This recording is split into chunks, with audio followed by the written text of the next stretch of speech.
Hello, my name is Gemma, and perhaps the very first sentence of my story will already tell you everything you need to know.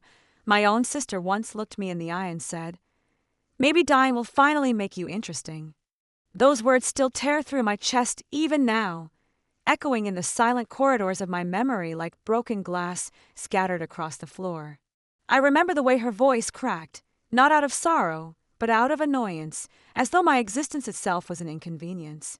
At that moment, I was lying in the ICU. A cold metal rail pressed against my arm, for lines fed into my veins, and the steady rhythm of machines forced my lungs to do what my body could no longer handle alone. The fluorescent light above me was merciless, pouring down over the sterile white walls and highlighting the loneliness etched into every corner of that room. I could barely move a finger to reach the call button, yet my mind screamed in terror. My chest burned like it was being crushed by invisible hands, and every breath felt stolen, borrowed from a world that seemed ready to leave me behind. And my family? Where were they? Not at my bedside, not waiting anxiously in the hall, not calling the nurses for updates. They were in Hawaii, sipping champagne at my sister Kalista's wedding. They were smiling in photographs taken beneath palm trees, draped in gowns and tuxedos bought with my money. Every rose petal scattered along the aisle, every string of lights hung across the venue, every luxury flight and booking, it had all been paid for by me. By me. And yet I was left behind, gasping for air, teetering on the fragile line between life and death, utterly forgotten. That was the moment it clicked. Abandonment wasn't an accident. It was a choice. They had chosen not to be there. They had chosen to label me as unstable, to cast me in the role of the family's shadowy villain, the black mark they could easily erase from their story. And the truth, they rewrote me long before that hospital bed. All my life, I had been quietly edited out of their happiness, as if my presence would only stain the picture. Earlier that day, before I collapsed, I had woken in my apartment to the sound of rain tapping against the window. Cold gray drops slid down the glass, mirroring the heaviness inside my chest. I thought maybe it was the weather, maybe the heater running too high, maybe the air too dry. But when I stumbled just trying to fetch a glass of water, the world spinning around me, I realized it wasn't the weather. It was me. My body was shutting down inch by inch. The EMTs would later tell me I was lucky. Their voices, calm and professional, haunted me. The pneumonia had already turned septic. If you had waited just a few more hours, you might not have survived. They called it luck. I called it abandonment. Because luck doesn't feel like lying in a sterile room alone, your veins filled with needles, your body cold despite the blankets piled on you. Luck doesn't feel like reaching for your phone with trembling hands only to hear voicemail after voicemail after voicemail. I called my mother first, no answer. Then my father, straight to voicemail. My sister Kalista, ignored. I stared at the sterile white ceiling as the machines beeped on, and finally a message arrived. A text from my mother. Just 10 words. "We're boarding now. Kalista's wedding in Maui. We'll check in next week. No, how are you? No, we'll come right away." No acknowledgement that I was lying in the ICU fighting for my life. Just a flat, empty text, as cold as the hospital floor beneath my bare feet when they'd rushed me into the ER. I read it once, then twice, then 3 more times, hoping the fever was tricking me, that maybe I was misunderstanding. But no, it was clear. It was intentional. And in that moment, the truth set in like poison. I had never really mattered to them. Not enough to stop them. Not enough to make them turn around. Not enough to even send more than a single sentence. And lying there, alone, I realized this wasn't just neglect. It was betrayal. By the second morning in ICU, the fever that had gripped me for what felt like an eternity had finally begun to ease. My lungs, still fragile and burning with every breath, allowed me to sit up slightly, the crisp hospital sheets rustling beneath me as if whispering reminders of reality. Tanya, the young nurse who had been my quiet guardian angel, adjusted the oxygen mask gently over my face. Her eyes, warm yet cautious, reflected the weight of someone accustomed to watching life and death play out in fragmented moments. "Do you want us to call anyone again?" she asked, voice soft, almost hesitant. I shook my head. I didn't want their words. I didn't want their guilt. I had already learned long ago that their love came with a price, One I was no longer willing to pay. Instead, I turned to my phone. Not to call, not to message. Reflexively, almost instinctively, I scrolled through Instagram. Somewhere in that endless feed of filtered lives, I searched for her, Kalista, my golden sister, my family's shining jewel. And there she was, barefoot on a sunlit beach, her wedding dress perfectly sculpted by the gentle Hawaiian breeze. The golden sun kissed her skin in a way that made her seem untouchable, almost ethereal. A soft saxophone cover of a Bruno Mars song played in the background, the slow cinematic zooms emphasizing every graceful motion. Her caption read, "Living my best life with my favorite people. And me. Invisible. Not a passing thought, not a subtle nod, not even a distant wish that I was there."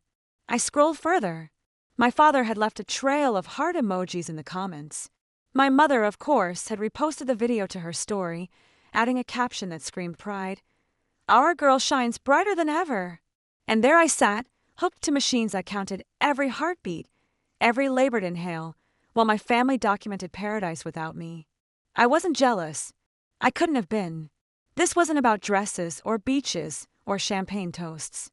It was about acknowledgement, about recognition, about being seen as a person, not as an invisible background, not as the wallet who covered flights, insurance, bills, and emergencies they never bothered to repay or even mention. For years, I had been their quiet fixer, the invisible hand that kept their lives smooth and shining while my own body and heart were quietly crumbling. And yet, from the polished lens of social media, I didn't exist. I tried to rationalize it. Maybe they didn't understand how serious my condition had become. Maybe they thought I was exaggerating. After all, I had always been the dramatic one, the practical and independent one who quietly handled crises without fanfare. But the chart in my hospital room didn't lie. ICU. High risk, unstable vitals. Tanya's gentle pity was an honest reflection of what the machines already knew. My family, however, refused to see the truth. To them, I was a nuisance at best, a shadow at worst, someone who had never mattered unless my absence made for a better story. 3 days passed in the sterile haze. No visits, no flowers, no apologies, only the hum of machines, the quiet shuffling of nurses, and the relentless tick of time. Each beep of the monitor seemed to echo louder than their absence. I learned to track time by the shadow patterns crawling across the walls and the rhythm of pills being delivered. My phone stayed mostly ignored, except for occasional portal updates, labs, vitals, notes from doctors I would never meet face to face. And then it happened. The family group chat pinged. A notification so small, so routine, that I almost ignored it. But there it was, my name, alongside my mother, my father, and Kalista. My heart sank before I even opened it. I had sent a quiet message hours earlier, still tethered to Infor. "I'm still in ICU. If anything happens, I love you all." 5 simple words, honest and devoid of drama, sent to people who had always made it clear I was valued more for what I did than for who I was. Kalista responded first. "Maybe dying will finally make you interesting." Smiley face emoji, bright yellow, almost cheerful, as if we were joking about a movie or vacation. My mother followed, with nothing but a thumbs-up reaction. That was it. Not a single word of care, concern, or acknowledgement. Nothing. I stared at the screen, disbelief washing over me in waves. 5 times I read it, hoping for some misclick, some mistake. But the message remained. Cold, deliberate, final. The person I had trusted most, the one who should have been my shield, was now my tormentor. And my mother? Her reaction made it worse. Silent complicity hiding behind digital indifference. I felt my lungs burn not from the pneumonia alone, but from a deeper, sharper pain. Betrayal. The weight of years spent covering, fixing, and sacrificing for this family, now condensed into a few cruel pixels. And in that moment, lying alone, tethered to machines that kept me alive, I realized something essential. This was not a mistake. This was war. From that day onward, something inside me shifted. It wasn't anger, not exactly, not the sharp, impulsive flare that erupts in a moment and fades. No, this was slower, deeper, a cold fire that rooted itself in my chest and whispered in every heartbeat, "They will pay." Lying in that sterile hospital bed, My body battered but surviving, I began to envision everything that had been denied to me. Not just recognition, not just care, but justice. The very same people who had smiled through my absence, who had ignored the cries of my body and soul, would eventually learn that neglect breeds consequences. I spent nights tracing their faces in my mind. Kalista, so flawless, so adored, so untouchable. The golden girl who had grown up knowing her beauty and charm were her armor, her weapon, her currency. She didn't just have the love of my family, she had their obsession. And now, her smug smile, captured in 1,000 photos, burned across my mind like a brand. My parents, pillars of cold rationality disguised as warmth, had perfected the art of selective love. They were architects of a world in which I had no place, sculpting reality to highlight the brilliance of one child while ignoring the presence of the other. And I had been the quiet one, the fix-it, the invisible hand, but that invisibility, I realized, could become power. During the long hours of recovery, I began to plan. Each detail of their lives, each routine, each small indulgence they considered trivial, became ammunition in my mind. I mapped out their schedules, their habits, even the little moments I had witnessed over years of silent observation. It was meticulous, deliberate. Every lunch, every vacation, every social media post was a puzzle piece I could use to reconstruct a plan that would leave no loophole, no escape. Revenge wasn't about hasty strikes. It was an art, and I intended to craft a masterpiece. Tanya noticed the change first. She had been my nurse, yes, but also my confidant, the one who saw beyond the tubes and monitors. "Gemma," she said quietly one evening as she adjusted my four, "there's fire in your eyes. Don't let it burn you from the inside." I smiled weakly, the wires in my arms making my movements clumsy. "No," I whispered, "it's not fire. It's focus, clarity, something they've never given me, but now I see everything." She didn't push further, just nodded, the kind of understanding that comes from someone who has witnessed suffering and survival. Months passed. I recovered, slowly, painfully, but thoroughly. Every cough, every labored step, every sleepless night in that hospital bed had forged a new version of me. I wasn't the girl who had called home in desperation, hoping for an ounce of care. That girl had died in the ICU. What remained was someone sharper, more precise, someone capable of translating hurt into strategy.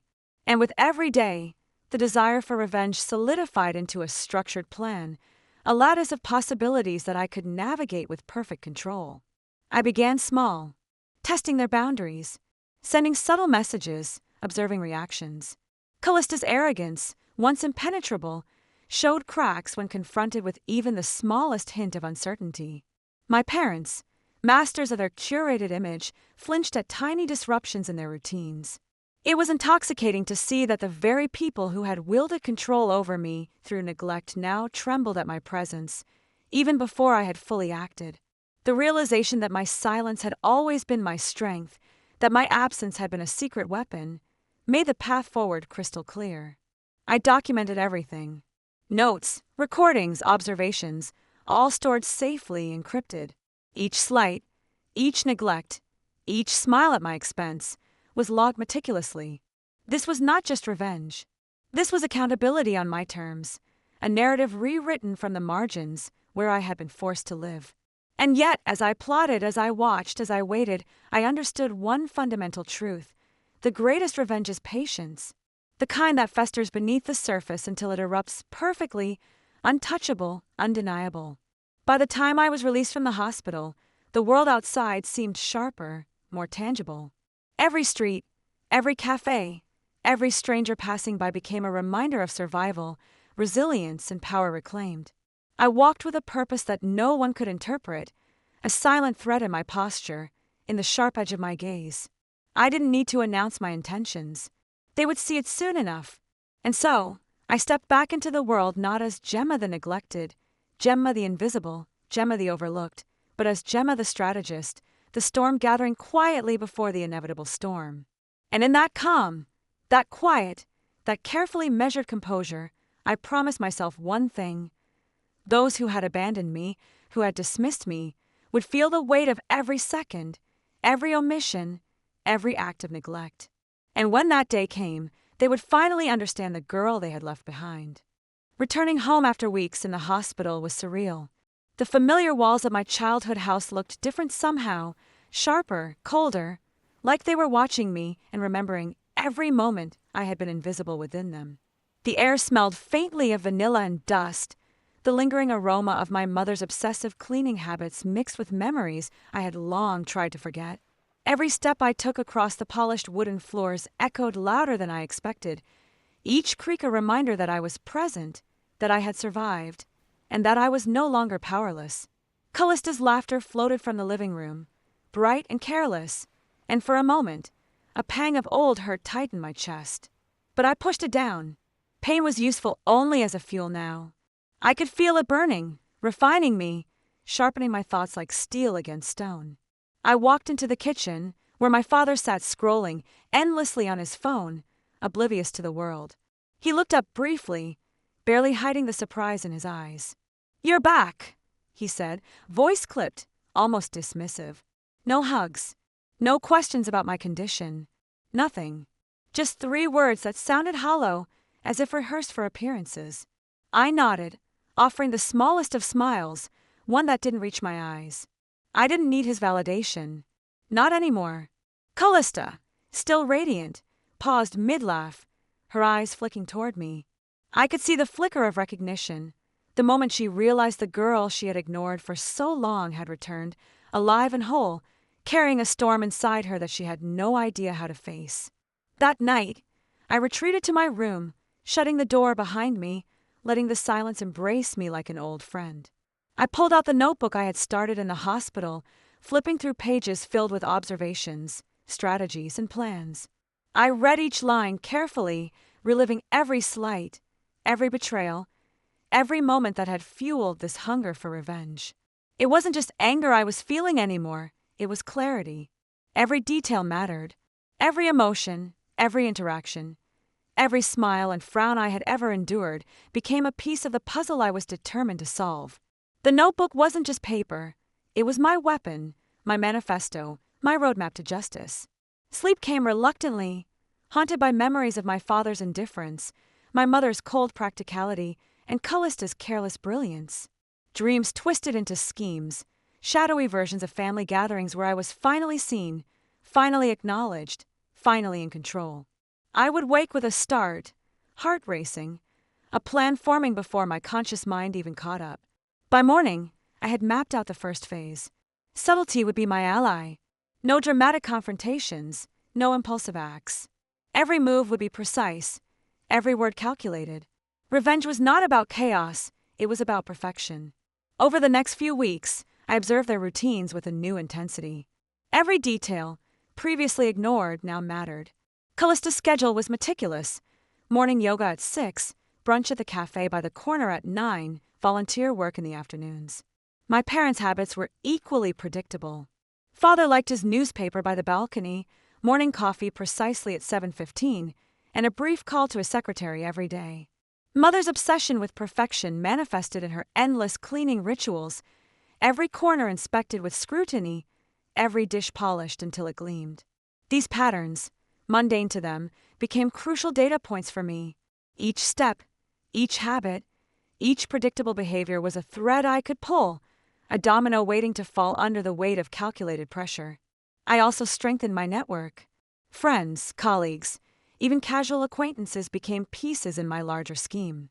Information flowed like water, whispers, minor conversations, casual mentions, all meticulously noted. Every passing comment about Kalista, every compliment my parents received on social media, every tiny acknowledgement they prized so highly was now my intelligence. I was no longer just Gemma, the overlooked sibling. I was Gemma, the strategist, the observer, the one quietly turning the world in her favor while they remained blissfully unaware. By the end of the month, subtle shifts began. Small, almost imperceptible changes in their routines. Kalista hesitated when reaching for her favorite mug. My father glanced twice at the clock before his usual phone call. My mother's voice carried a tension she could not quite disguise. They were reacting. I had not spoken a word, had not revealed my intentions. Yet the ripple of my presence, the quiet weight of my calculated observation, was already reshaping their world. And it was intoxicating. I felt alive in a way I never had before, fueled not by resentment alone but by the certainty that the scales were slowly, inevitably tipping. As I closed my notebook that night, I allowed myself a small, satisfied smile. The first phase of my plan had begun. They were blind to the storm forming quietly behind the facade of normalcy. They laughed, they lived, they loved, unaware that every smile they shared, every day they assumed control over, was being quietly mapped and transformed into the blueprint of their reckoning. And I, Gemma, would be the architect of it all. Patient, precise, and unstoppable. The first real test came unexpectedly, on a rainy afternoon when Kalista decided to visit her favorite boutique. I had followed her discreetly, careful not to reveal my presence, blending with the anonymous crowd that hustled under umbrellas and raincoats. Watching her move, unaware, laughing lightly at the shop assistant's suggestions, I felt a cold thrill run through me. This was the version of her the world adored, graceful, charming, untouchable. Yet here, in the silence of observation, I saw the cracks she had always hidden, subtle gestures, a slight hesitation, a glance over her shoulder. The perfection she wore like armor was just that, a facade, and I now held the invisible key to it. As she examined a dress, I allowed myself a small, almost imperceptible smirk. It wasn't just about watching her, it was about understanding her. Kalista had been untouchable because no one ever looked past her beauty, her charm, her carefully curated image. But I did. I had always done so, quietly absorbing every detail, every habit, every little nuance that defined her. And now, that knowledge became a weapon. One wrong word, one tiny misstep, and I could unravel her with the precision of a surgeon. Later, when I returned home, I noticed my parents' subtle anxieties growing. Father's usually confident voice cracked when he inquired about my recovery. Mother's sharp eyes lingered too long on the corners of the living room, as if expecting something to shift. Even their dog, normally oblivious to the tension, seemed more alert, sensing a subtle change in the atmosphere. I realized then that revenge was not just about action, it was about presence. My very existence, calmly persistent and carefully measured, had already begun to unsettle them. The notion was intoxicating, and I relished it quietly. In the following days, I escalated my strategy. Not with violence, not with overt confrontation, but with subtle manipulations designed to create doubt and tension. Anonymous notes, carefully placed to suggest surveillance, whispered suggestions to mutual friends that planted seeds of mistrust, small changes in routines that forced them to question their assumptions. Every action was precise, every reaction catalogued. I became a ghost in their lives, visible yet unseen, influential yet undetectable. Kalista, for the first time, began to hesitate, questioning the seemingly minor shifts that no one else noticed. And I documented it all meticulously, each flicker of doubt a confirmation that my approach was working. The emotional core of my plan was more complex than simple revenge. I wanted them to feel, truly feel, the same sense of helplessness, invisibility, and uncertainty I had endured. But I also wanted them to understand, eventually, that it was their own actions, the neglect, the favoritism, the indifference, that had built the foundations for my resurgence. I wasn't punishing arbitrarily. I was constructing justice in the only way I knew, methodical, patient, unrelenting. Nightly, I reviewed every detail, every observation, every interaction. My notebook became more than a record. It was a blueprint, a living document that evolved with each day. I annotated reactions, predicted future moves, and created contingencies for every possible scenario. This process required patience, discipline, and emotional control. It was difficult at times, especially when memories of past hurt resurfaced unexpectedly, bringing with them sharp pangs of bitterness. But even those moments of emotional turbulence were useful. They reminded me why I had embarked on this journey, reaffirming the necessity of precision over impulsiveness. One evening, Kalista came to my room, unsuspecting, under the pretext of casual conversation. I welcomed her with a neutral expression, masking the storm within. We spoke of trivial matters, of weather, of school, of fleeting topics that seemed mundane yet were opportunities for me to observe, to gauge, to understand. Her laughter felt rehearsed, her eyes scanning, perhaps intuitively aware that something in me had changed. I allowed her words to flow, capturing every inflection, every hesitation, every unspoken sentiment. The power dynamic had shifted subtly. She no longer dominated the room effortlessly. And the realization that she sensed it, however faintly, sent a thrill through me. As she left, I felt a mixture of satisfaction and anticipation. The stage was being set, the pieces moving naturally into place. My family, especially Kalista, were reacting, unaware that every response was predicted, every behavior catalogued. The thrill of anticipation, the slow build of tension, was almost intoxicating. I realized then that revenge was not just an act. It was a psychological game, a dance of intellect, patience, and subtle influence.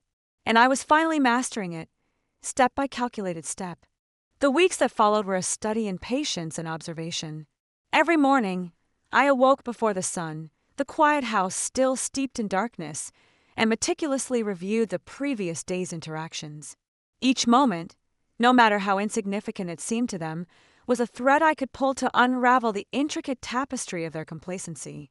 I traced their routines like a map, noting patterns, predicting reactions, and imagining scenarios where the balance of power shifted decisively in my favor. Revenge was no longer a concept. It had become a living, breathing entity, one that demanded devotion, precision, and an almost obsessive attention to detail. Kalista's demeanor, once impervious and carefree, began to subtly falter under my unseen influence. Small errors appeared in her daily schedule, a missed appointment, a forgotten errand, a hesitation in speech that would have been trivial before, but now seemed magnified.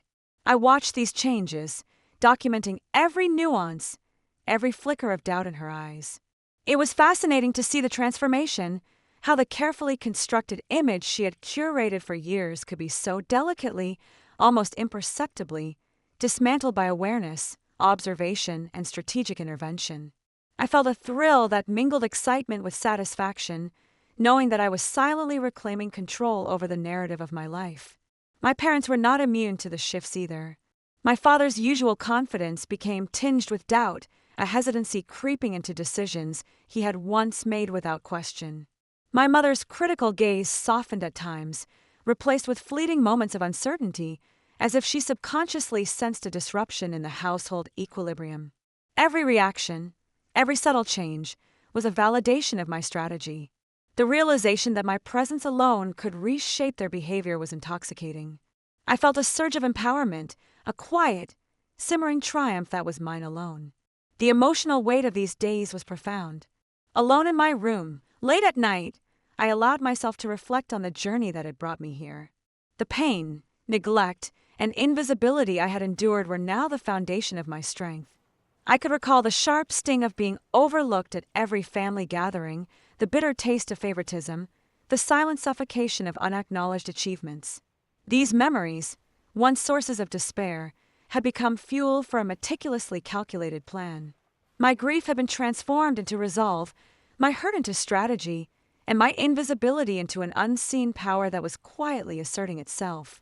To ensure the success of my plan, I began introducing subtle manipulations into their social circles. Friends of Kalista noticed minor discrepancies in her stories. Colleagues of my father sensed shifts in his routine. Acquaintances of my mother commented on small, unexpected changes in her behavior. These ripple effects, imperceptible on the surface, gradually began creating a network of uncertainty around them. I remained the observer, the silent puppeteer, ensuring that each action aligned perfectly with the broader strategy. The psychological impact was profound. They were slowly losing confidence in the stability of their world, and I was the quiet catalyst behind it. One afternoon, as rain splattered against the windows and the house hummed with the soft rhythm of life continuing obliviously, I received a note slipped under my bedroom door. It was anonymous, but its purpose was clear, a veiled threat disguised as a casual warning. My pulse quickened, not from fear, but from excitement. This was validation. My presence, my careful orchestration, had begun to provoke reaction. They were noticing, sensing an undercurrent they could not define, and I reveled in the silent confirmation of my influence. Each heartbeat, each deliberate breath, was a reminder that the tides were shifting and that control was slowly, irrevocably becoming mine. As night fell and the house settled into quiet, I reviewed the day's developments in my notebook. Every interaction, every emotional response, every subtle deviation from their routines was meticulously recorded and analyzed. I began plotting the next phase, imagining scenarios where the culmination of small, precise actions would lead to a point of reckoning. The anticipation was almost unbearable, a thrilling tension that coursed through my veins. Revenge, I realized, was not instantaneous. It was an intricate dance of timing, observation, and calculated influence. And I, Gemma, was the master choreographer, orchestrating each move with patience, precision, and a cold, quiet satisfaction that grew with every passing day. The tension in the house grew almost imperceptibly at first, like the slow hum of an approaching storm. Kalista's movements became cautious, calculated, as though she was aware, somewhere deep inside, that the world around her was subtly shifting. She didn't know why, but instinctively, she hesitated before speaking, before acting, before trusting. Every glance she cast in my direction carried a hint of uncertainty, a flicker of questioning, and I savored each moment silently. Her confidence, once unwavering, was now fractured, replaced by an unspoken wariness that thrilled me to my core. I had always known that perception was as powerful as action, and now, for the first time, she was seeing the invisible force I had become. My parents, too, were slowly succumbing to the quiet chaos I had instilled. Father's decisive tone, once the backbone of every family discussion, now carried hesitation, a subtle tremor of doubt. Mother's critiques, usually sharp and unyielding, wavered, betraying a faint insecurity that she hadn't experienced in years. I observed their small changes with meticulous care, taking note of each faltering word, each unplanned pause, each flicker of doubt. It was as if the world they had known, one where they believed they controlled everything, was slowly but surely unraveling, thread by thread, under the influence of a single, determined observer, me. In the days that followed, I began to test boundaries more openly. Not overtly, but with carefully crafted provocations, designed to elicit subtle responses. A misplaced item, a cryptic remark, an innocuous question, all calibrated to make them pause, reflect, and reconsider their assumptions. Kalista's reactions were the most telling. She flinched at small insinuations, hesitated when making decisions, and sometimes cast fleeting, searching glances my way, as if she sensed the depth of the game being played. Every subtle reaction was recorded in my notebook, each one a victory, each one proof that my strategy was working. Emotionally, I felt a mixture of exhilaration and melancholy. The thrill of control was intoxicating, yet it was tempered by memories of past pain, moments I had endured in silence that had shaped me into the meticulous, calculating person I had become. These memories, though bitter, were necessary. They provided the emotional depth that fueled my careful, strategic revenge.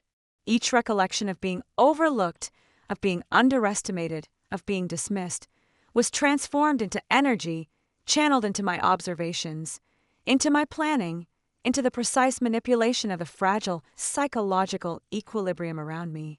One evening, I orchestrated a situation that would push the tension to a new level. Kalista had invited a friend over, someone I knew well enough to predict their responses. I made sure my presence was felt without being overt. An ambiguous shadow, a subtle change in the environment, a suggestion dropped into conversation that planted seeds of doubt. By the time the friend left, Kalista was visibly unsettled, questioning herself, questioning her surroundings, questioning the motives of those she trusted. I watched quietly, noting every twitch of her expression, every hesitation in her speech, every flicker of uncertainty. It was a victory, small but significant, in the ongoing campaign I had meticulously constructed. Meanwhile, my own emotional resilience was being tested. There were moments of exhaustion, times when the weight of observation, planning, and strategic manipulation felt almost unbearable. I struggled with bursts of anger, waves of frustration, and the lingering sadness of past wounds. Yet, each emotional surge reinforced my determination, I learned to harness these feelings, channeling them into precision, patience, and strategic foresight. My revenge was no longer a simple desire for retaliation. It had become an intricate art form, requiring mastery over both the external environment and the tumultuous storm within my own mind. As the nights deepened and the house fell into quiet, I would sit by my window, reviewing every interaction of the day, reliving each small victory, and imagining the chain reaction of influence I had set in motion. The anticipation of the eventual culmination, the moment when the careful, deliberate tension would break into revelation, filled me with an almost intoxicating eagerness. I understood then that revenge was not merely about action, it was about timing, perception, and emotional resonance. And in this quiet, patient, meticulously planned approach, I realized I was wielding a power far greater than mere retaliation. I was rewriting the very emotional landscape of my family's world, one subtle, deliberate move at a time.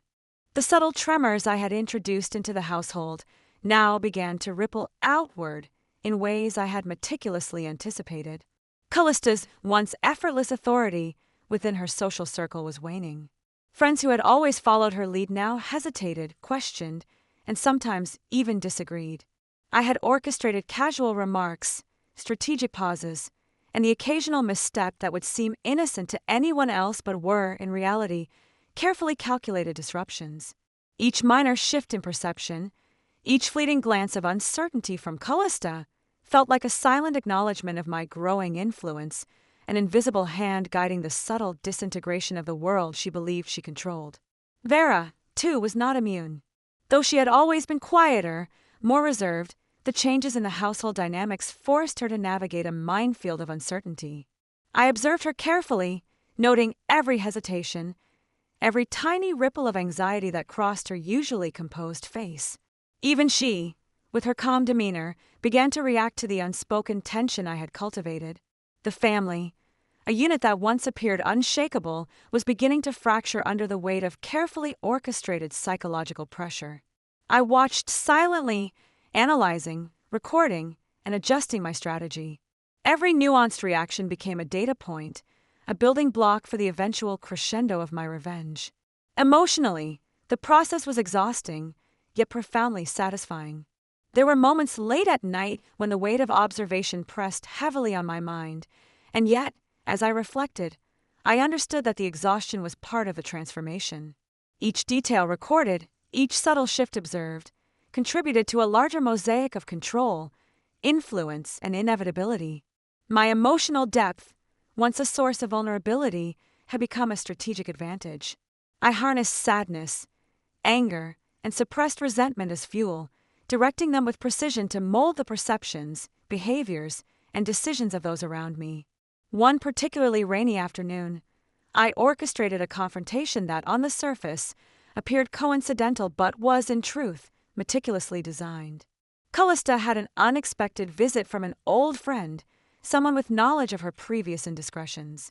I had planted a subtle suggestion in her path, a casual comment that would ensure her guard was down, her focus scattered, her self-assurance undermined. The friend arrived, unaware of the web I had woven, and within moments, Kalista's composure faltered. I watched from a distance as hesitation replaced confidence, uncertainty replaced decisiveness, and the slightest flicker of doubt shadowed her every move. The satisfaction I felt was quiet, almost meditative, yet profound, a silent acknowledgement of a plan executed with precision. At the same time, my parents' world continued to shift. My father's habitual dominance was now punctuated by uncertainty, and his decisions, once absolute, were now marked by hesitation. My mother's once sharp critiques softened, replaced with moments of questioning and introspection. I could sense, with growing clarity, the invisible thread of influence I had extended into every corner of their lives. Each subtle reaction, each minute deviation from routine, was a testament to the power of patience, observation, and emotional insight. The process of revenge was no longer merely about me, it had become an art, a carefully crafted narrative that I authored with quiet authority. Even my own emotions were transforming under the weight of these strategic maneuvers. Frustration, anger, and past pain still surfaced, but they no longer controlled me. Instead, They became tools, instruments of precision and insight that informed my actions and guided my observations. I had learned to wield my inner turmoil as a weapon, channeling raw emotion into calculated influence. Each tear shed, each pang of regret revisited, each memory of past suffering was transformed into strength, a quiet reservoir of power that fed into the meticulous orchestration of my revenge. As night descended and the household drifted into quiet, I reviewed my notes, reflecting on each subtle victory, each shift in perception, each carefully manipulated reaction. The anticipation of the culmination, the moment when every carefully planted seed would bear fruit, when the tension I had nurtured would erupt into revelation, filled me with a quiet exhilaration. Revenge, I realized, was not a single act of retaliation but a symphony of calculated moments, each playing its part in a larger, meticulously crafted crescendo. And I, Gemma, stood at the center, conducting with precision, patience, and an unwavering commitment to the artistry of retribution. By now, the household had become a labyrinth of tension, each hallway, each room carrying an undercurrent of anticipation that only I fully understood. The air itself seemed charged, as though every object, every shadow, and every whispered word had absorbed the subtle vibrations I had unleashed. Kalista, once radiant with unshakable confidence, now moved with a careful deliberation, her eyes scanning the room for unseen threats, her mind always calculating, always questioning. Every smile she offered seemed faintly forced, every laugh measured, and every decision a product of hidden hesitations I had expertly nurtured. Watching her navigate this fragile state was simultaneously exhilarating and deeply satisfying, for it was the embodiment of the power I had painstakingly cultivated. My parents, too, bore the marks of subtle disarray. Father, once the unchallenged pillar of authority, now hesitated in moments that previously required no thought. His assertive statements were punctuated with pauses, minor falters that betrayed his growing uncertainty. Mother, whose judgments had always cut through conversations like a sharp blade, now questioned her own critiques before voicing them. I observed them quietly, cataloging these shifts, recognizing the beauty in their silent capitulation. Each falter, each flicker of doubt, was a testament to the meticulous orchestration of my revenge, a confirmation that patience, strategy, and emotional insight were more powerful than any impulsive act of retaliation. The emotional landscape I navigated was complex, layered, and at times exhausting. I felt a persistent tension within myself, a mixture of triumph, anticipation, and the lingering sting of past wounds. Memories of betrayals, dismissals, and overlooked suffering surfaced with every calculated move, yet they were no longer sources of vulnerability. Instead, they became fuel, transforming emotional pain into precision, guiding every observation and every subtle intervention. In harnessing these emotions, I had discovered a new strength, a power not of brute force or loud confrontation, but of quiet influence, the ability to shape perceptions, manipulate expectations, and orchestrate outcomes without ever raising a hand. One evening, I implemented a particularly delicate maneuver. Kalista had arranged a small gathering with friends I had subtly influenced, individuals who carried the potential to destabilize her confidence further. I did not interfere overtly. Instead, I planted subtle remarks, gestures, and situations designed to provoke uncertainty. The results were immediate. Kalista's usually confident tone wavered, her body language betrayed hidden stress, and the careful social equilibrium she had maintained for so long began to crack. I recorded every moment meticulously, savoring the interplay between cause and effect, recognizing the precision with which my carefully orchestrated interventions were bearing fruit. At the same time, Vera's awareness grew. Though quieter, her sensitivity to the household's tension made her a keen observer. I could see the subtle changes in her posture, the slight hesitation in her speech, the brief moments of doubt that crossed her face. I understood that she, too, was becoming entangled in the psychological web I had spun, and the realization provided me with an additional layer of control. Each family member, once seemingly impervious to influence, now responded to the invisible threads I had carefully woven, confirming that patience and strategy were more powerful than any direct confrontation could ever be.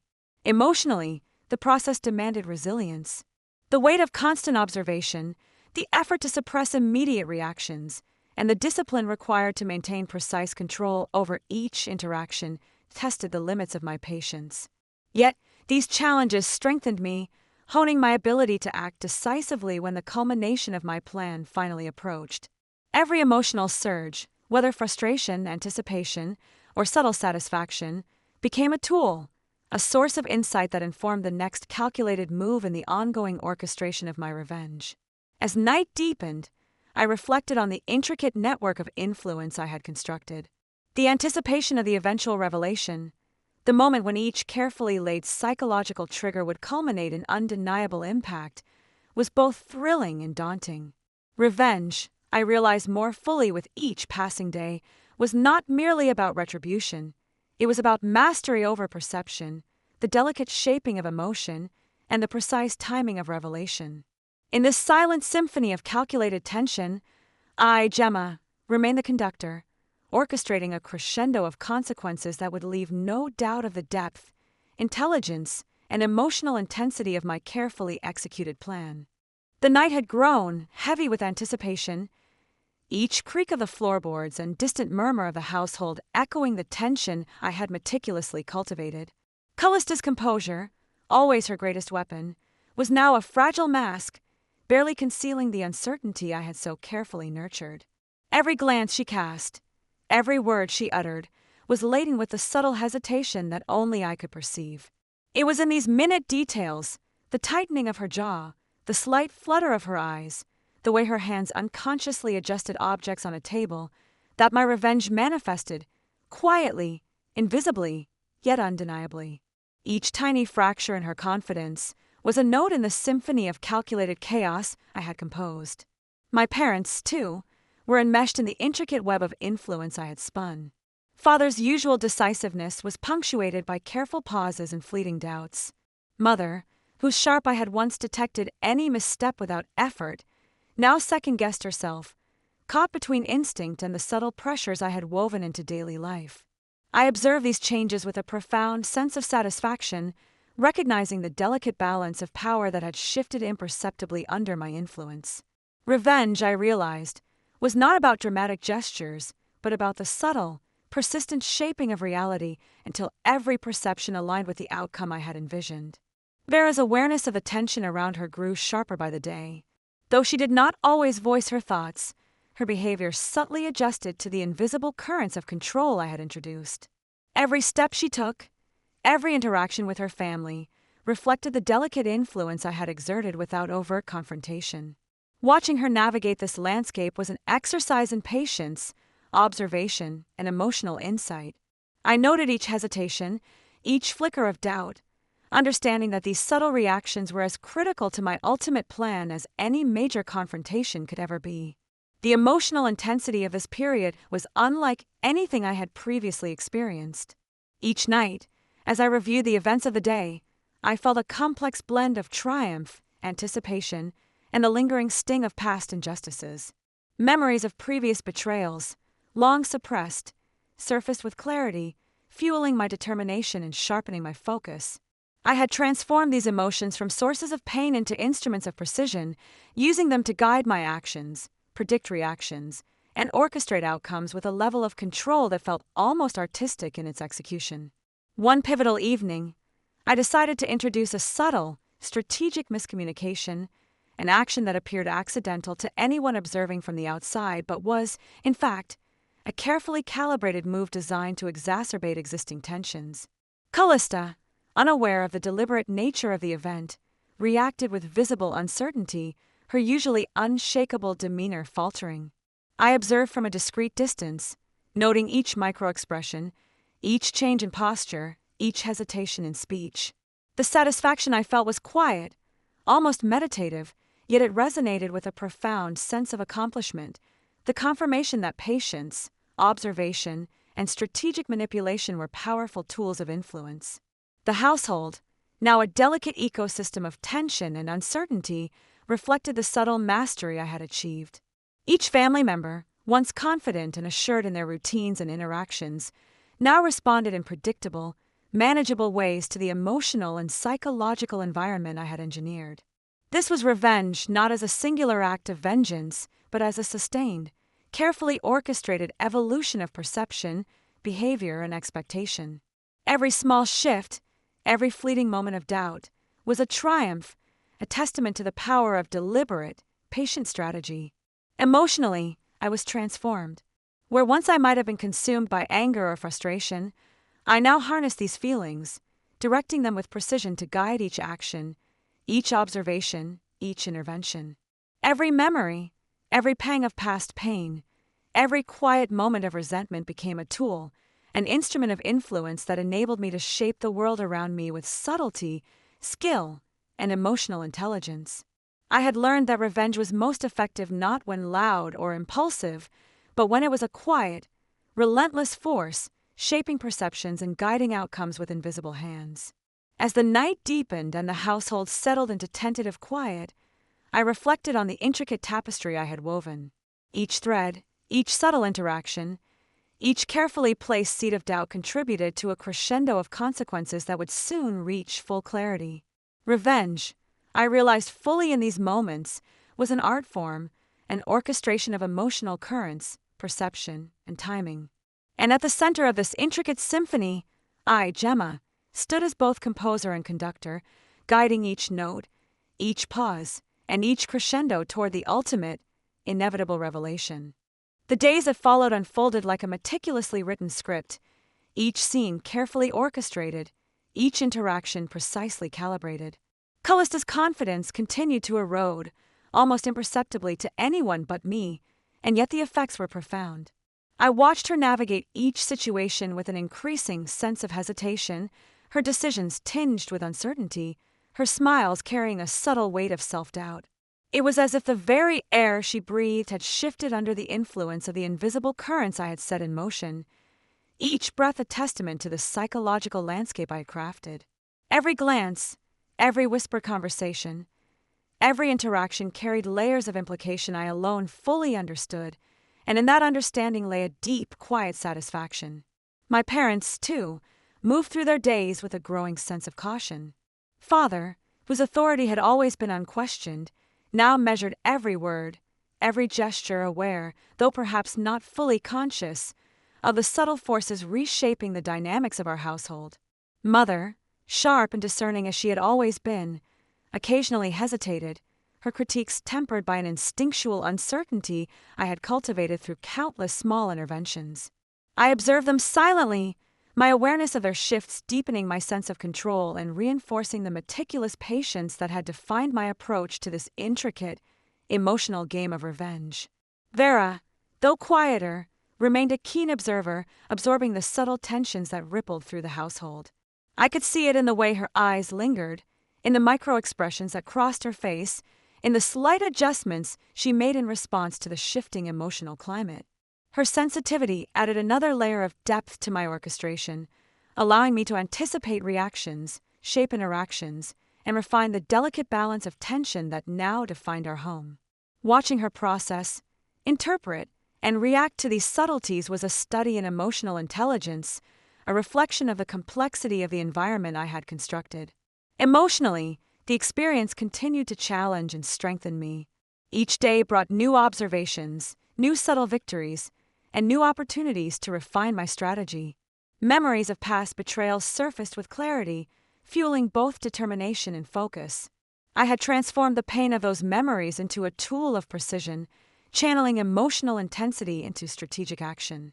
Every hesitation I observed, every flicker of doubt, every micro-shift in posture or tone became data, guiding my next move with a blend of insight and calculated intent. Revenge, I realized, was as much about understanding emotional currents as it was about planning actions.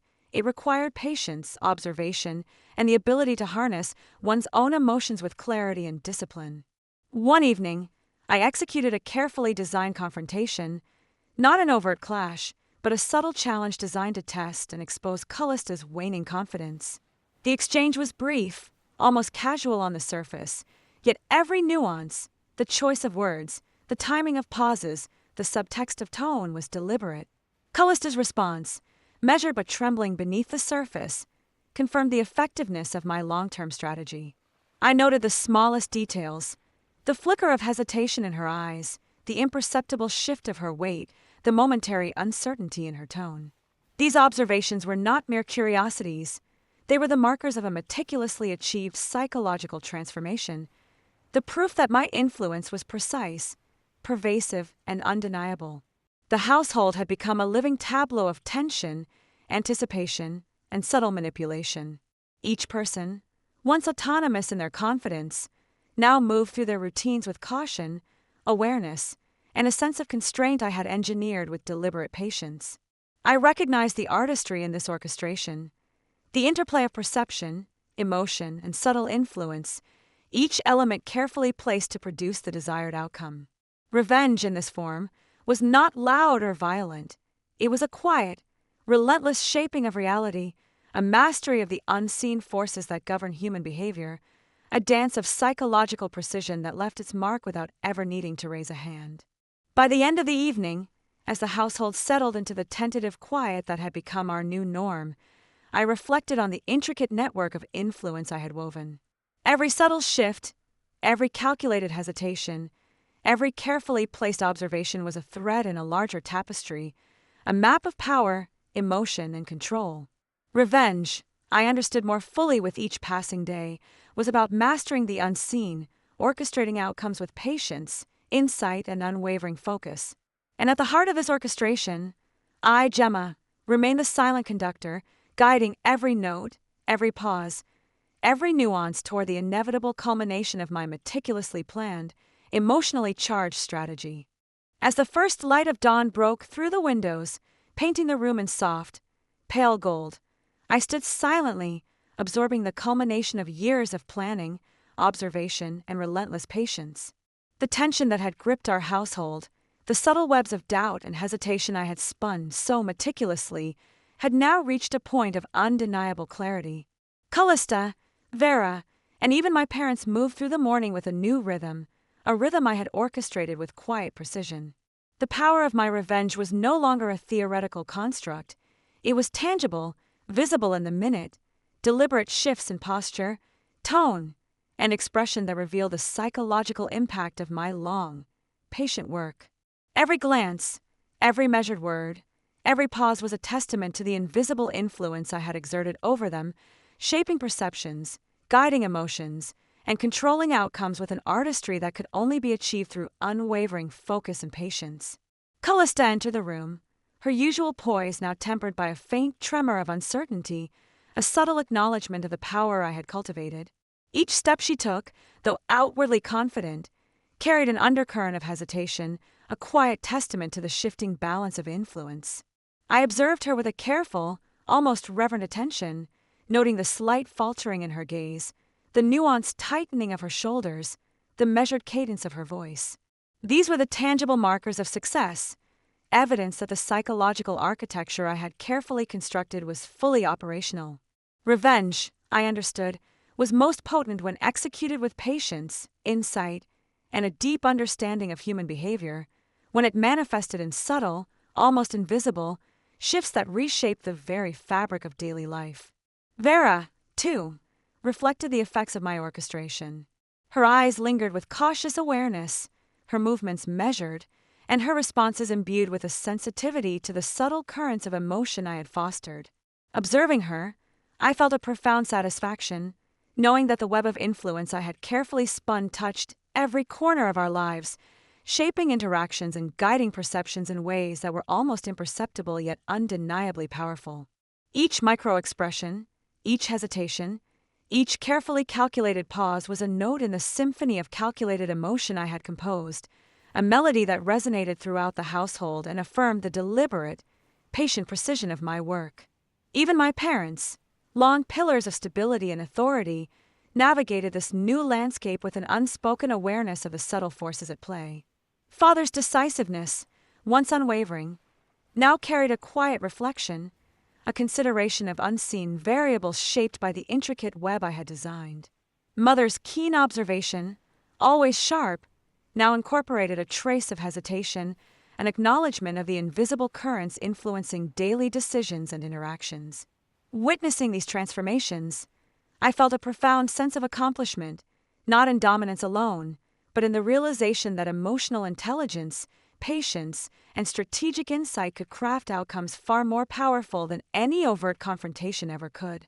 As the morning unfolded, I reflected on the journey that had brought me to this moment. Each act of observation, every subtle intervention, every carefully orchestrated interaction had contributed to the transformation of our household.